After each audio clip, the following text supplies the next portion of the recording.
इस raw form के पत्थर को किस तरह तराश कर इन नगीनों में तब्दील किया जाता है। ये कौन सा पत्थर है? इनका वो कोई टेस्ट वगैरह भी होता है कि इन पे आग नहीं लगती? फिरोज़े की क्या हकीकत है? मार्केट में लोग इसे फिरोज़ा कह के बेच देते हैं। लेफ्ट साइड पे देखें तो ये भी बड़े कलरफुल लगे हुए हैं। इनकी क्या क्वालिटीज़ हैं? हम देख सकते हैं कि यहाँ पर कटिंग का अमल किया जा रहा है। ये वाला कौन सा पत्थर कट रहा है? जो स्टिक्स हमने मशीन के अंदर डाली थी उनके ये क्यूब्स जो हैं आप देख सकते हैं कि सेम साइज़ के ये कट के जो हैं अब बाहर आ चुके हैं। अस्सलाम वालेकुम नाज़रीन, पब्लिक डिजिटल के साथ मैं हूं आपका मेज़बान फैज़ान चौधरी। आप सोच रहे होंगे कि मैंने ये पत्थर हाथ में क्यों पकड़ा हुआ है, तो आज मैं आपको दिखाने जा रहा हूं इस रॉ फॉर्म के पत्थर को किस तरह तराश कर इन नगीनों में तब्दील किया जाता है। सारे स्टेप क्या हैं, प्रोसीजर क्या है, आइए जानते हैं। मुझे ये बताएं कि अभी हम इधर देख रहे हैं कि ये इतनी क्वालिटीज़ के पत्थर पड़े हैं, स्टेप बाय स्टेप चलते हैं। ये जो पहला पत्थर पड़ा है ये किस क्वालिटी का है, किस इलाके का है और इसको तराशने के बाद ये क्या चीज़ बनेगी? जी देखें, आप जैसे देख सकते हैं ये है नेफ्राइट जेड। ये बाजोड़ और मोहम्मद एजेंसी से निकलता है। अच्छा। और ये चाइना, जापान, कोरिया में इसको एज अ रिलीजियस पत्थर गिना जाता है। वो इसको एज अ रिलीजियसली सीरियस इस पत्थर को लेते हैं। बलूचिस्तान जो है वो माला माल है कीमती पत्थरों से। ये नेफ्राइट एगेटाइज जैस्पर है जिसको हम लालिक जैस्पर भी कहते हैं। ये बलूचिस्तान से निकलता है। बड़ा खूबसूरत पत्थर है, अगर आप देख सकें। इसको ब्लू एगेट है इसके ऊपर, फिर उस पर जैस्पर के इसके धब्बे हैं। ये ब्लैक टर्मलीन है। ये स्कर्दू गिलगित बल्तिस्तान से निकलता है। अच्छा, ये रॉयल ब्लू में पड़ा है, लोग बड़े अट्रैक्ट होते हैं इस कलर से।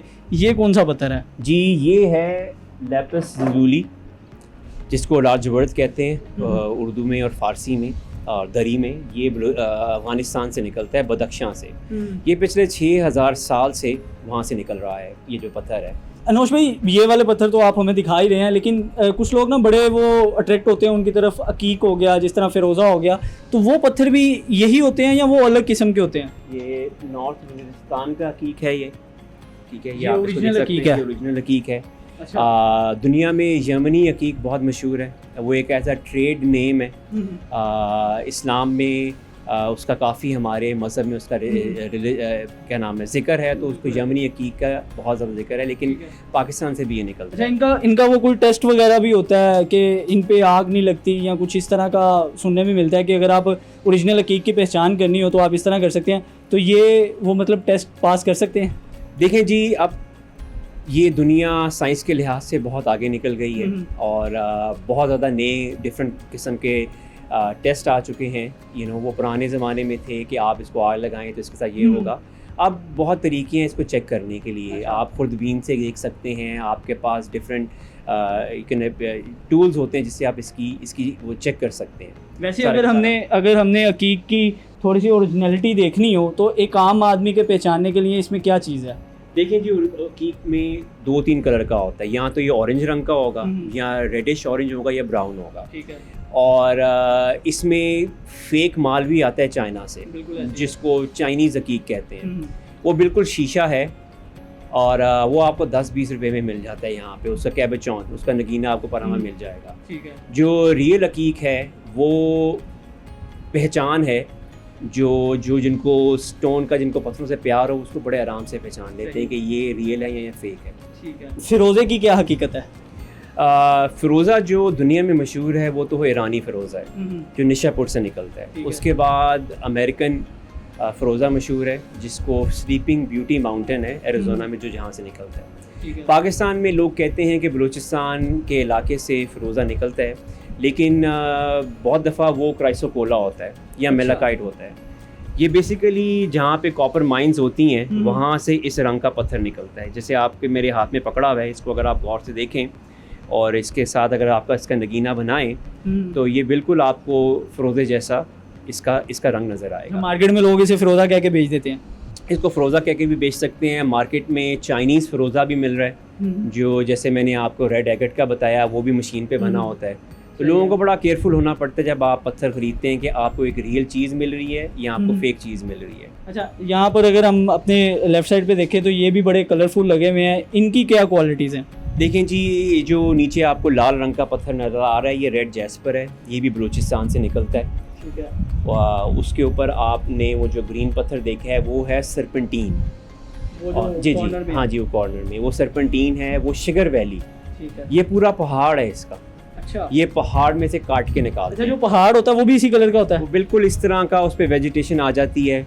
जो वहाँ के लोग हैं, ये बहुत हाइट पे है, लोग खच्चरों पे ऊपर जाते हैं, वहाँ पे डायनामाइट लगा के इसको लगा के फिर जो पत्थर उससे निकलता है वो नीचे लेके आते हैं खच्चरों के ऊपर। तो नाज़रीन, पत्थरों की इकसाम तो आपने देख ली है, अब इनको तराश के नगीने किस तरह बनते हैं, कीमती पत्थर किस तरह तब्दील होता है, आइए वो चलते हैं देखते हैं।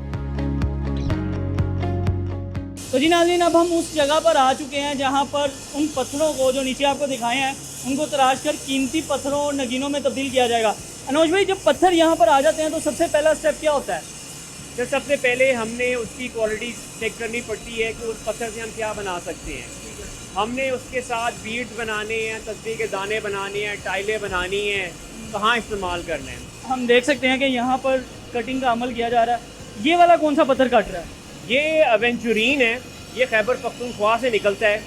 ये आप देखें, इसके हमने टाइलें काट रहे हैं, इसके हम बीड्स बनाएंगे, तस्बीह के दाने बनाएंगे। ये जेड है, नेफ्राइट जेड है, ये भी खैबर पख्तूनख्वा से निकलता है। यहाँ पे इसकी टाइलें बना रहे हैं जो हम अपने डेकोरेशन पीसेस में इस्तेमाल करेंगे। स्लाइसेस काटने के बाद हम इस पत्थर को इन स्टिक्स के अंदर ले आते हैं। ठीक है। स्टिक्स के बाद हम इसके क्यूब्स काटते हैं। अगर आप इसको देखें यहाँ पे, ये मशीन जो है ये इस पत्थर के क्यूब काटेगी।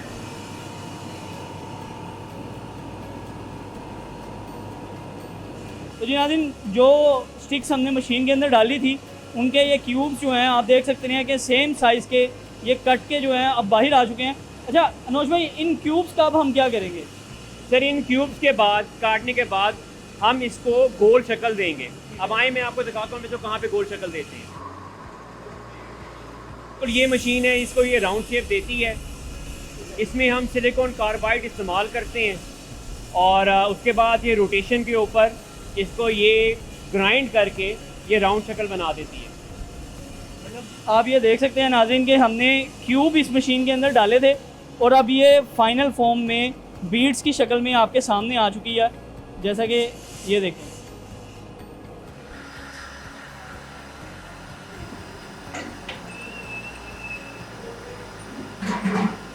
यहाँ पे बीट के अंदर सुराख किया जा रहा है। जैसे आप देख रहे हैं ये डायमंड ड्रिल इसमें लगी हुई है, इसने इसको आधा सुराख किया, फिर इसने इसको फ्लिप कर दिया। अब बाकी सुराख ये दूसरी साइड से करेगी। वैसे अभी तक आपने कौन कौन सा प्रोडक्ट यहाँ पे तैयार किया हुआ है? यहाँ पे हम तस्बीह के दाने बनाते हैं, होम डेकोरेशन पीसेस बनाते हैं, हम नगीने बनाते हैं, हम कैपुचॉन बनाते हैं। ज्वेलरी के बहुत जो पाकिस्तान में ज्वेलर्स हैं वो हमें अपना माल दे देते हैं कि हमें ये चीज़ बना दें, या हमें कहते हैं कि जी हमें इस शेप का पत्थर बना दें, वो हम उनको इस शेप का पत्थर बना के दे देते हैं। अनुज भाई, इधर क्या किया जा रहा है? ये सारी की सारी कैलिब्रेशन मशीन्स हैं।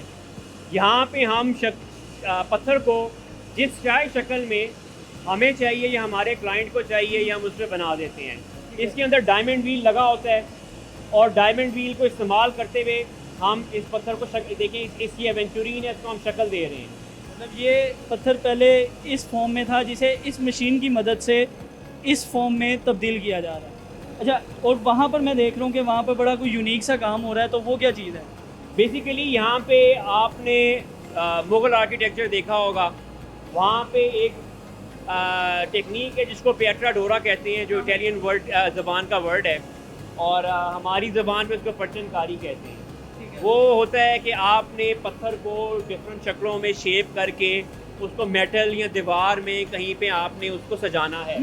तो यहाँ पे हम पिएट्रा डोरा या परचनकारी जो है ये अपनी ज्वेलरी आइटम या होम डेकोर आइटम्स में इस्तेमाल कर रहे हैं। और इस मशीन की मदद से क्या किया जा रहा है? ये हम पत्थर को, मेटल को हम रगड़ के उसकी शक्ल बेहतर कर रहे हैं। अनुज भाई, ये तो हो गया डेकोरेशन पीसेस और तस्वीर वाला प्रोडक्शन हाउस, इससे ज्वेलरी कहाँ पे बनती है? आए मैं आपको ज्वेलरी सेटअप भी अपना दिखाता हूँ। चलिए।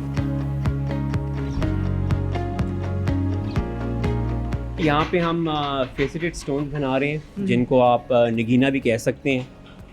उर्दू में उसका नाम नगीना है, इंग्लिश में इसको फेसेटेड स्टोन्स कहते हैं। तो ये फेसेटिंग स्टोन का सारा सेटअप है और बड़ा ये एक मुश्किल टेक्निक है। इसके लिए आपकी नज़रें, आपका मैथ, आपका तवाज़ुन हाथ का, जब आप स्टोन काट रहे होते हैं वो सारा का सारा काउंट करता है।